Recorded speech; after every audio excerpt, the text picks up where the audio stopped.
우리 대표님들도 잘 아시겠지만은 기업의 지속 가능성은 어떤 경영의 최종 목표입니다. 그래서 최근에 회자되는 ESG 경영도 결국 궁극적으로 이제 기업의 지속 가능성을 추구하기 위한 어떤 수단일 텐데요. 이와 관련해서 우리 전기공사 협회도 올해 전기산업 지속발전 추진 특별위원회를 또 구성을 해서 가업 승계나 이런 관련한 제도 개선을 지금 추진하고 있습니다. 그래서 오늘 간담회에서 우리 차세대 리더들이 생각하는 우리 업계 현 주소하고 어떤 지속 가능성을 위한 준비, 그리고 업계 미래를 위해서 다양한 어떤 제언들을 해주시면 잘 담아서 보도하도록 하겠습니다. 그럼 간담회를 이제 시작하도록 하겠습니다. 간단하게 기업하고 기업 어떤 주력 분야라든가 간단하게 기업 소개를 좀 해주시고 덧붙여서 CEO 본인도 간단하게 좀 소개를 해주십시오. 우리 최 대표님. 간단하게 소개드리겠습니다. 난광기업은 인천에 있는 업체고요. 저는 지금 2대째 경영을 하고 있습니다. 저희는 배전과 내선 전문 업체고요. 둘 다 직영을 하고 있습니다. 그리고 저희가 지금 경영을 한 지 지금 한 38년 정도 되었고요. 제가 맡은 지는 한 5년밖에 안 됐어요. 그래서 어떻게 하면 예전의 명성을 되찾고 어떻게 하면 더 회사를 발전시킬 수 있을까 항상 고민하고 항상 열심히 뛰고 있는 그런 새로운 CEO라고 할 수 있습니다. 예. 저는 서울에 소재하고 있는 오무전기 서상현이라고 합니다.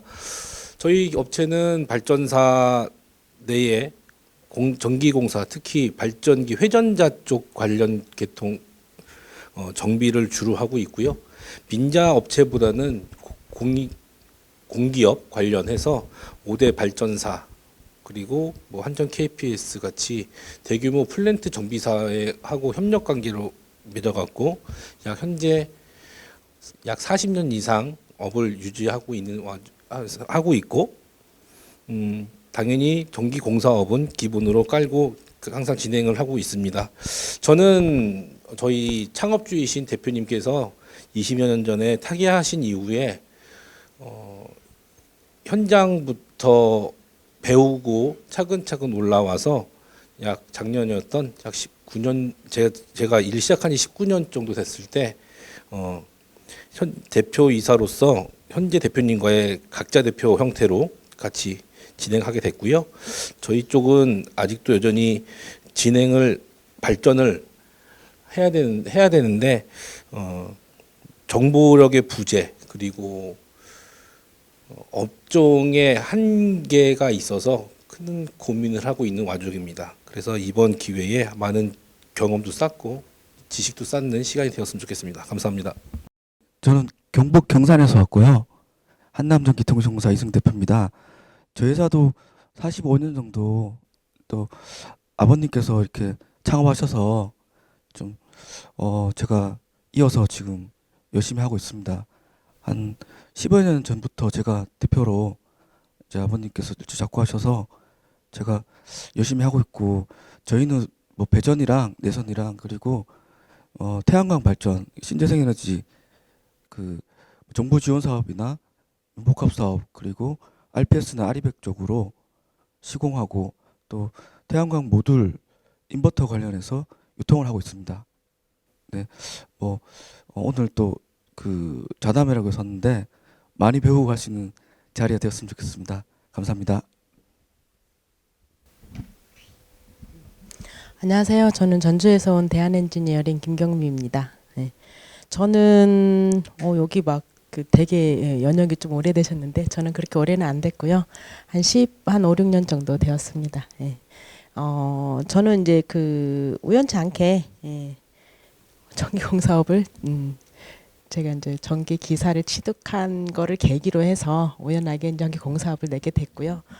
처음엔 진짜 아무것도 모르고 있다가 차근차근 이렇게 올라온 케이스입니다. 이게 중간에 지금 저는 주로 이제 광급의 내선 전공을 주로 하고 있고요.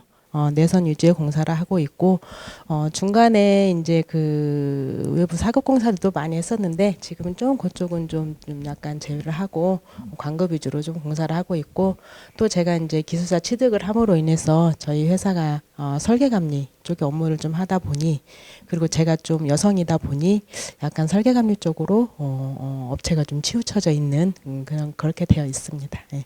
그래서 아직 뭐 전기 공사 쪽으로는 엄청나게 뭐 이렇게 어벽이라든가 그런 거 확대하는데 조금 어려움이 있어서 뭐 오늘 와서 여기 계신 분들의 요 고견도 듣고 하면서 저도 많이 발전의 계기가 될 것 같습니다.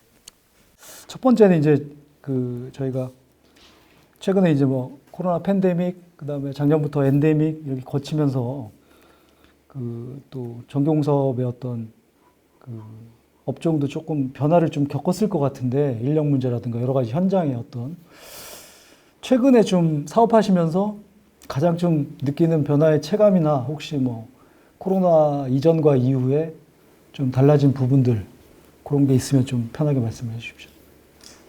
예, 코로나 이전과 이후를 체감하게 되는 다른 점이 있다면 코로나 이후에 이제 한전이 큰 적자를 보고 있지 않습니까? 그로 인해서 그 밑에 있는 하청업체인 배전업체들의 또 어려움이 아주 큽니다.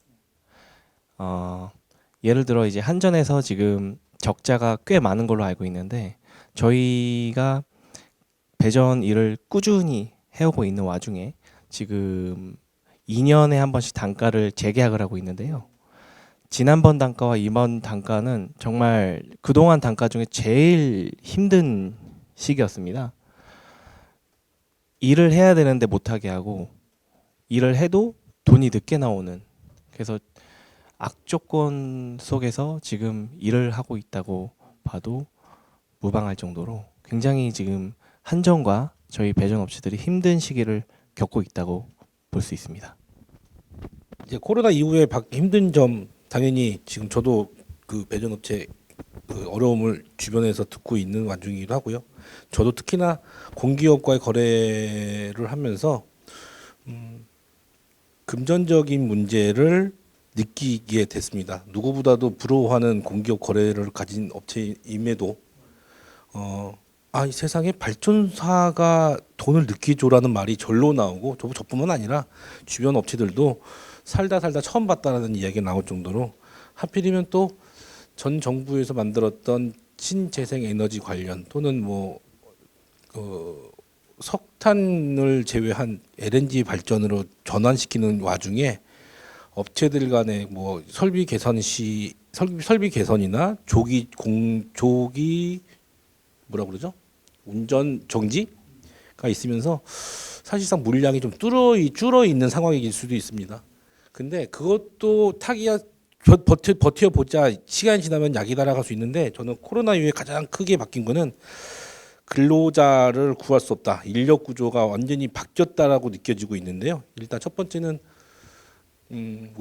저희들도 마찬가지지만 10시 이후에 집에 일찍 들어가는 것처럼 직원들도 작업자들도 저 본인도 과거처럼 뭐 야간에 일을 한다거나 당연히 야간한데 OT나 뭐 그 외에 어떤 금전적인 문제 다 해결해 주고 있지만 의식 구조가 완전히 바뀌어 버렸어요. 야간에 일을 한다, OT를 개념이 그런 거는 있을 수 없다라고 말하는 분도 계시고 제가 일례로 고등학교 공업고등학교 전기과를 담당하시는 선생님이 지인이 있으셔서 말만 되면 알만한 고등학교인데 여쭤봤더니 이 친구들도 이제 졸업하고서 자기 전공으로 취업을 할 생각이 전혀 없다고 하더라고요. 그래서 왜 그러냐 그랬더니 나가서 오토바이만 타도 지금 웬만한 월급쟁이를 받아가는데 뭐 그거는 이제 올해보다는 작년 쪽 이야기가 더 많긴 하지만 일단 젊은 친구들이 자기네들은 코로나 이후에 굳이 거기 안 가도 된다라는 생각이 좀 있어서 그런지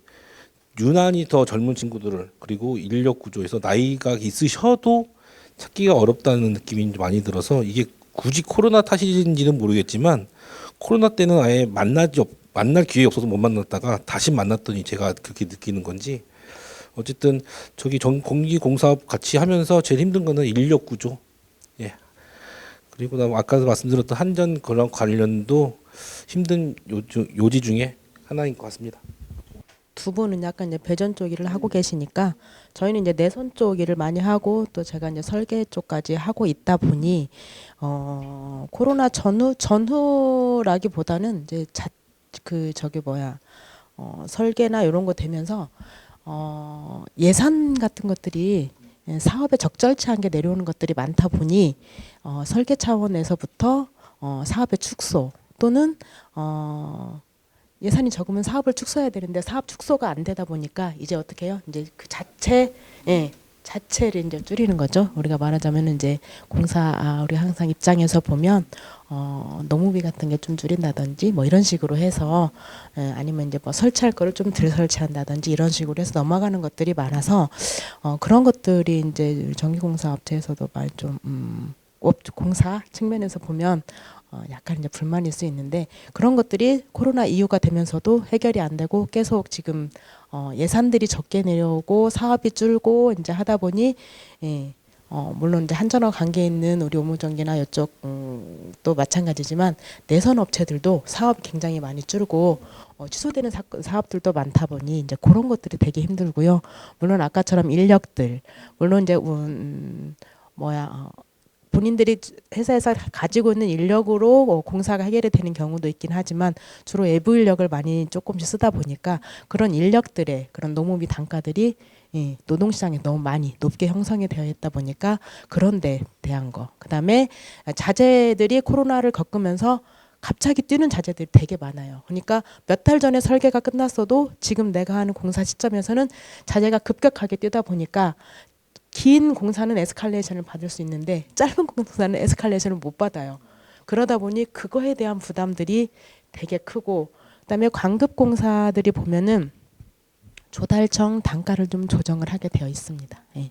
그 단가들이 사실 낙찰률을 적용을 하다 보면 우리가 이제 그 가격으로 자재를 이제 수급하지 못하는 경우들이 생기다 보니까 그런 문제들. 그래서 그런 조달청의 그런 단가가 조금 물가지 이 정도로 좀 현실화돼야 되지 않느냐 그런 문제들이 조금 있는 것 같습니다. 예. 배전 부분이랑 또 자재 부분도 저도 생각했던 부분인데 일단 그 5년이라 시간이 굉장히 긴 시간인데 필드에서는 저희도 이제 자재 유통을 하는 것도 있다 보니까 특히 태양광 관련된 자재들도 가격 변동폭이 크고 또 아무래도 광급 공사 이제 공공공사보다는 민간의 영역이 많다 보니까 그런 부분이 더 영향을 많이 받았던 것 같습니다. 그 외에도 지금 뭐 글로벌 정세가 워낙 불안정하면서 원자재 가격이 왔다 갔다 하면서 가격 오르는 것도 문제고 또 너무 그게 떨어지는 것들도 있고 그런 부분에 있어서 실제로 어려움 많이 겪었습니다. 그런 부분이 조금 안정화될 수 있었으면 좋겠다는 생각하고 있습니다. 같은 맥락인데 두 번째 질문도 저희가 사실 우리 업계가 지금 뭐 더 우리 CEO 분들께 더 잘 알겠지만 현안이 워낙 많습니다. 지금 사회적으로는 또 안전이 굉장히 강조가 되면서 안전이 이제 우리 업체들한테는 상당히 비용으로 이제 그 작용을 하는 뭐 굵직굵직한 이슈들이 워낙에 많습니다. 근데 실제 이제 기업을 경영하시는 입장에서 내가 볼 때는 이게 가장 큰 문제다. 딱 하나만 짚어주시고 이유를 간단하게 좀 설명을 해주십시오. 우리 최 사장님부터. 질문지를 미리 봤었는데요. 거기 보니까 이제 여러 가지 중에 일단은 탄소 중립 부분은 사실 저희가 아직까지는 탄소 중립까지 집중을 할 수가 없는 상태라고 할 수 있습니다. 왜냐하면 뭐 제가 제일 중요하다고 생각하는 부분이 인력 부분인데요.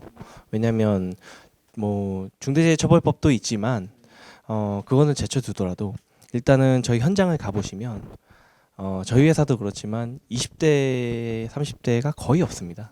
거의 없고 다 대부분 제가 어렸을 때부터 계셨던 5, 60대 인력분들이 대부분이고 실예로 건설 현장을 가보시면 건설 쪽 대부분의 철근이나 토목이나 이런 인력분들은 한국 분들이 거의 없으세요.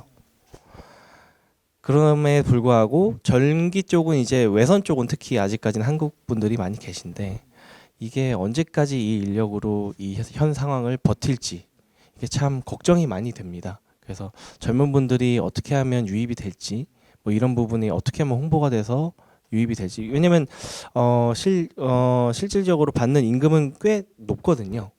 근데 그에 비해서 젊은 분들이 들어오는 비율이 너무 낮기 때문에, 그래서 인력 부분이 참 많이 걱정이 됩니다. 저도 시급한 문제는 일단 회사나 업의 존립에 가장 중요한 것이 뭐냐면은 물량보다는 저도 인력이라고 생각합니다. 인력이 확충되었을 때 어쨌든 적든 많든 그 물량을 해결할 수 있는 방법이 생기는데, 현재로서는 저희 업종으로 따지면은 제가 인력이 부족해서 제 앞에 코앞까지 숟가락 떠서 들어온 먹거리를 남한테 넘기고 있는 상황이어서 당연히 그렇게 해서 유지가 된다면 다행이지만 그것마저도 안 되는 시절이 조만간에 올 것 같은데, 방금도 최 대표님이 말씀하신 것처럼 현재 저희도 불과 한 15년 전까지만 해도 가장 젊은 업체라고 제가 홍보를 했었는데, 이제 저마저도 이제 50이 코앞이고 사실상 50이고요. 30대 기업으로서 그 메리트는 이제 다 사실상 죽었고, 직원들마저도 계속 뽑지만 여전히 그 문제가 가장 큽니다. 그다음에 또 문제가 뭐냐면 제 입장에서만 봤을 때 최근에 전기신문에서 나왔던 건데, 동해안 쪽 발전소가 건립이 되고 완공이 되어도 개통이 충분하지 못해서 전기를 보내지 못한다는 그 얘기를 들으면서, 그것 하나만으로도 사실 저뿐만 아니라 배전, 송전 모든 업체들이 다 일거리가 생기는 와중인데 그게 안 되고 있다는 게 어쩌면 정부 또는 뭐라 그럴까요? 그쪽 관련자들의 좀 강한 푸시가 좀 필요한데 그러지 못했던 게 있지 않나, 좀 안타깝게 생각하고 있고요.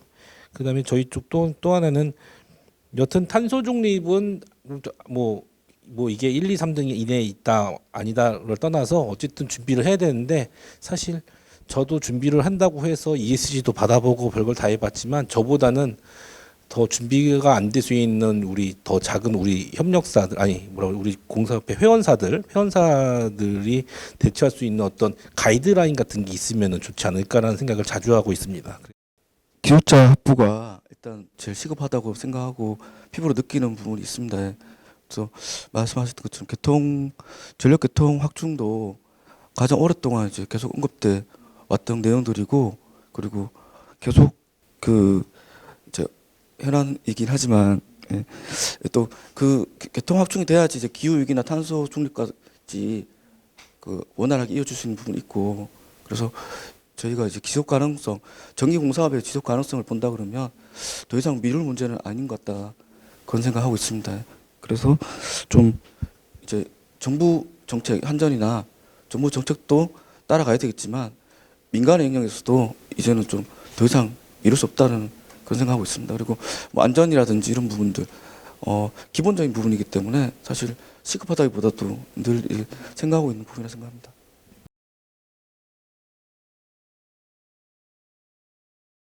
일단 저도 탄소 중립이나 안전 같은 경우는 우리뿐만 아니고 전체적으로 전 세계적으로 뭐 대한민국적으로 다 가야 되는 추세이기 때문에, 예, 그것들은 이제 필수 불가결한 것이고, 특히 안전 같은 경우는 진짜 예전에 이제 그 한 강사님이 말씀하셨는데 내가 지킨 것이 나를 지켜준다. 그러니까 뭐 물론 전기 공사 현장에서뿐만 아니고 실생활에서도 그게 다 강조되는 것들이니까 그건 되게 이제 아주 기본적으로 너무나도 지켜야 되는 것들이고, 아까 말씀하신 것처럼 기술자들 확보, 그다음에 현장에 들어오는, 무슨 기술자는 아니지만 현장에서 일을 할 수 있는 실제 인력들이 들어오는 그런 통로들이 좀 많이 있어야 되겠다 하는 것들이고, 학교에서도 제가 좀 작년까지는 좀 강의를 했는데 보면은 실질적으로 현장으로 나가는 인력보다는 조금 큰 회사로 이제 뭐 대기업이나 이쪽으로 나가려는 그런 경향들이 많이 커지고 있어요. 예. 인력 문제가 가장 지금 제일 좀 화두네요. 이 여러 이슈 중에.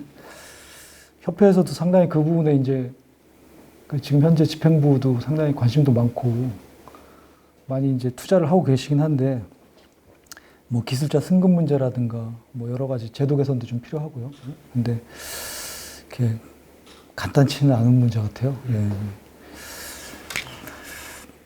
다음으로 넘어가서 이제 뭐 다 연관이 되긴 합니다만 지금 계속 뭐 기업 환경은 계속 뭐 급변하고 있는 것 같습니다. 특히 올해 이제 중처법이 확대 시행되면서 우리 공사업계를 포함해서 이제 중소기업 단체들이 전국적으로 뭐 시위도 하고 했지만 결국은 지금 그대로 가고 있잖아요. 그리고 분리발주 예외 사유도 이제 명확화가 된 어떤 공사법 시행령 개정도 시행이 됐고요. 그래서 뭐 여러 가지 이제 변화들이 있는데 우리 사장님들이 보시기에 좀 제도적인 측면에서 앞으로 전기공사업에 좀 이런 제도나 이런 법률이 가장 좀 큰 영향을 미칠 것 같다. 우리 업계 생태계를 좀 변화시키는데 상당히 파급력이 있을 것 같다. 뭐 이런 것들을 좀 하나씩 짚어주시면 좋을 것 같습니다.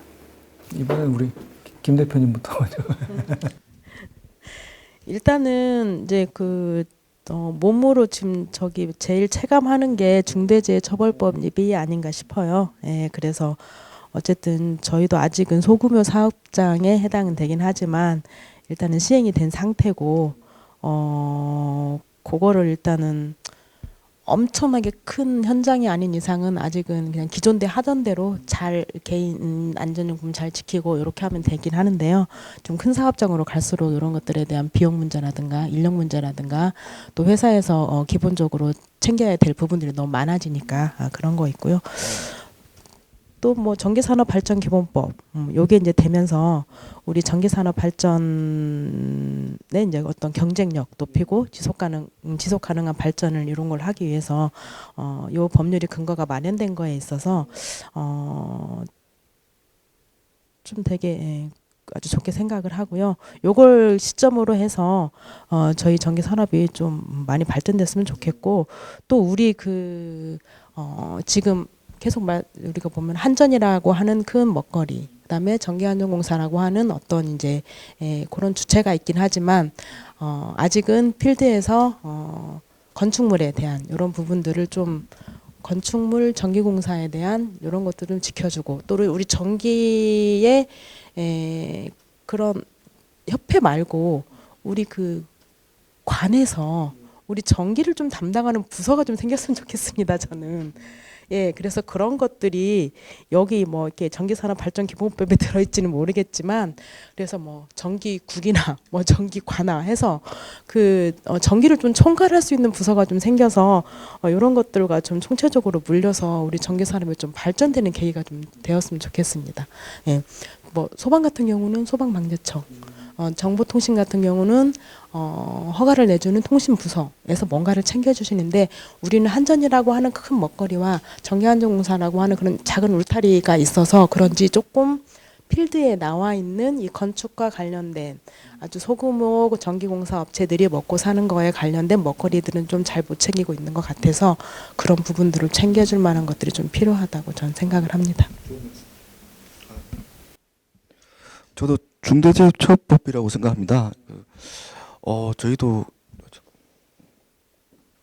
저도 대표로서 교육도 받고 또 중대재해처벌도 유예되지 않아서 시행됨으로써 또 저희가 좀 받아들이고 일단 적극적으로 지금 대응을 하고 있습니다. 그래서 근본적으로 안전을 좀 바라보는 시각도 좀 많이 바뀐 것 같고 현실적으로 필드에서 또 조금씩 변화가 이제 피부로 느껴지고 있습니다. 아무래도 안전하다는 인식이 또 아까 말씀드린 기술자 유입이라든지 아까 학생들 부모님들이 학생들이 전기업에 공사업에 이제 취직한다고 했을 때 가장 걱정하는 부분들이 실제로 안전한 부분들이 있거든요. 저도 면접 볼 때 그런 거 많이 뭐 들었습니다. 안전하냐, 어떤 일을 하냐 그런 거에 대해서 또 이제 거부감이 없으려고 그러면 기본적으로 안전하다는 그런 좀 이미지 그런 부분들이 필요하고 우리 전기공사협회나 또 기업에서도 마찬가지지만 협회에서도 그런 홍보 활동들 이왕 이렇게 된 거 받아들이고 빨리 이렇게 적극적으로 대응했으면 좋겠다는 생각이 있습니다. 그리고 저희가 공제조합 저거 이제 있는데 거기 보면 중대재해 배상 책임 공제가 있습니다. 그런 것도 저희가 지금 눈여겨서 보고 적극적으로 참여하려고 하고 있습니다. 일을 하면서 작업자들이 중대재해처벌법을 100% 인지를 다 하고 나한테 크게 도움되는 것인지 아닌지는 차치하고요. 당장 그분들이 가지고 있는 불편함, 귀찮음이 먼저 현재로서 베이스에 깔려 있습니다. 시간이 얼마나 걸릴지는 모르겠지만 단시간 내에 뭐 1년 이내, 뭐 6개월 이내에 이 사람들의 의식이 바뀌고 원래 그런 거야라고 언제가 바뀔지는 모르겠지만 현재까지는 중대재해처벌법에 의해서 직원들한테 계속 끊임없이 교육을 시켜주고 있고요. 그다음에 그래서 그게 가장 저희한테 큰 문제긴 한데 사실 저희한테 바뀌어야 될 것은 이것은 위험하니 조심하세요뿐만 아니라 그 법 내에선 이거를 조심했는데 잘했으니 너는 칭찬받아 마땅한 회사야 개인이야 단체야라는 어떤 페널티만 주는 것이 아닌 베네핏을 줄 수 있는 어떤 그런 것도 있었으면 좋겠어요. 그래서 저는 발전사랑 거래하다 보니까 우스갯소리로 올해 이번 뭐 약 몇 개월간의 공사 중에 우리 오문전기는 당신의 오문전기는 단 한 번의 지적이 없었어요. 너무 감사합니다. 그래도 제가 우스개로 그러면 상도 주셔야지요. 맨날 뭐 사고 나고 잘못하면 원스트라이크라고 그래갖고 직원들 다른 업체 봤더니 원스트라이크로 뭐 퇴출시키고 회사 들어오지 마라 막 험한 말도 왔다 갔다 하면은 잘하는 업체는 더 칭찬해주고 다음 공사에는 뭐 당연히 수위를 줄 수 있는 조건은 아니지만 너한테 0.00001점이라도 줄 테니 다음에는 꼭 우리 회사랑 다시 한번 일하고 싶다라는 어떤 그런 베네핏도 줬으면 좋겠는데 그런 게 또 없어서 좀 안타깝고요. 그리고 저희들 입장에서는 사실은 에너지 분산법이니 뭐 발전 기본 다 있는 것도 알겠고 근데 사실 깊이는 없습니다. 깊이는 없고요. 당장 저희한테 입찰이나 공사를 많이 할 수 있는 기회가 생기는 숫자적인 어떤 그 확장이 더 필요하지 당장 법은 아직 몰라갖고 자세하게 말씀 못 드리겠고요. 어쨌든 근데 가장 근접할 수 있는 근로자부터 경영진까지 가장 걱정하고 있는 이 처벌법 관련해서는 가장 많은 변화를 줄 것이고요. 그리고 많이 위축시킬 수도 있을 것 같습니다. 예. 예, 다른 뭐 여러 가지 법은 다 제껴두고 제일 영향이 많은 게 당연히 중처법이에요. 저희도 이번에 공제조합에서 좋은 상품이 나와서 이번에 가입을 하고 직원들 교육도 시키고 해서 많은 준비를 하고 있지만 실질적으로 저희한테 영향을 끼치는 중요한 부분은 현장에서 있습니다. 발주처에서 현장에서 사고가 안 나게끔 내선 관공서 현장이라든지 한전 현장이라든지 담당자가 없으면 뭐 작업을 못하게 막는다든지 아니면 간단하게 사다리만 타서 올라가서 작업할 수 있는 걸 못하게 막는다든지 주말 작업을 못하게 한다든지 아주 여러 가지 부분으로 조금이라도 안전에 문제가 있으면은 작업을 중단시켜 버립니다. 저희 입장에서는 시간이 돈이고 인력이 돈인데 그 부분에서 나가는 비용이 너무 많이 커지고 있어요. 그렇기 때문에 지금은 어찌됐건 시대 흐름상 안전은 당연히 저희가 신경을 써야 되고 앞으로도 챙겨야 되는 부분이긴 하지만 지금은 과도기라고 생각을 하지만 그래도 지금 저희가 체감하는 부분에서 제일 저희한테 큰 영향을 미치는 건 중처법이라고 생각합니다. 우리 사장님 하나만 더 그러면 사장님 보실 때 중처법이 지금 좀 개선이 된다면 내용이 조금 개선이 된다면 어떤 게 좀 필요할까요? 가장 좀 핵심적인 게 뭐가 있을까요? 개선돼야 되는 포인트. 예. 제가 몇 년 전이었죠? 몇 년 전은 기억이 안 나는데 한번 사다리 사태 기억나시죠? 저는 사태라 부릅니다. 그거를 당장 현장에서 사다리를 쓰지 못하게 하는 그 순간 아무도 안 쓰던 말비기라는 뭐 저는 본 적은 있지만 저걸 누가 쓰니라고 하는 그게 갑자기 품귀 현상으로 10,000원짜리가 10만 원 되고 100만 원 부르는 게 압이 되는 세상이 잠깐 있었는데 우스개로 누가 그랬어요.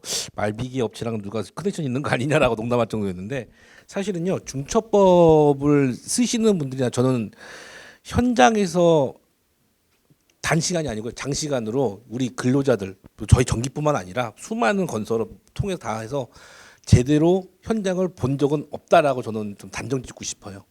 뭔 사고가 나면은 그냥 뉴스에 나온 거를 기준으로 아니면 어떤 리포트가 됐든 그걸 기준으로 그냥 제재만 가고 있는 거예요. 저는 되게 답답한 게 사다리 한번 다시 말씀드리자면 사다리를 사용해서 사고 날 비율은 당연히 있습니다. 뭐 저희가 쓰는 사다리차 써도 사고 나는 건 마찬가지고요.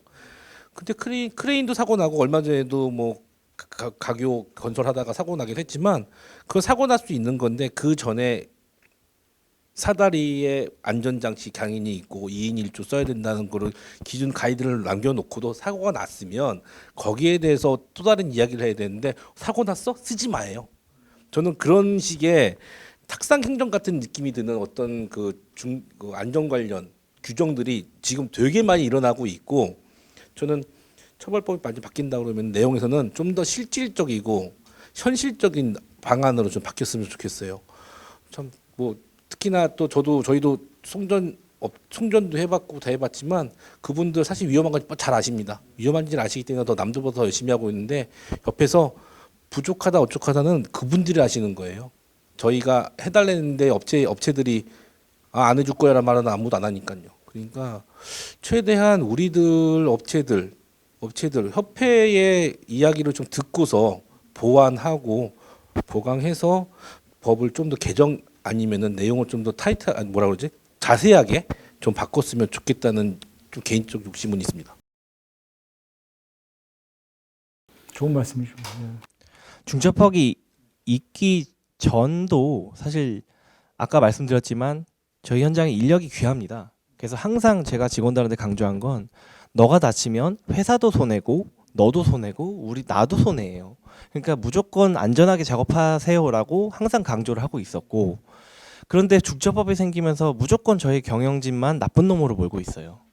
그러면 발주처에서 안전을 강조를 하면 그러면 안전에 대한 비용이 나오는 걸 대비해서 어느 정도 비용을 보상을 해주든지 그런 건 없고 기존에 그렇지 않아도 결제도 잘 안 되고 돈도 많이 안 나오는 상황에서 저희한테 일도 못하게 하고 안전만 신경 쓰라고 하니까 저희는 어떻게 보면 삼중고를 겪고 있다고 생각합니다. 그러니까 안전에 대한 어떤 비용을 조금 더 보존을 해줬으면 좋겠다고 생각을 해요.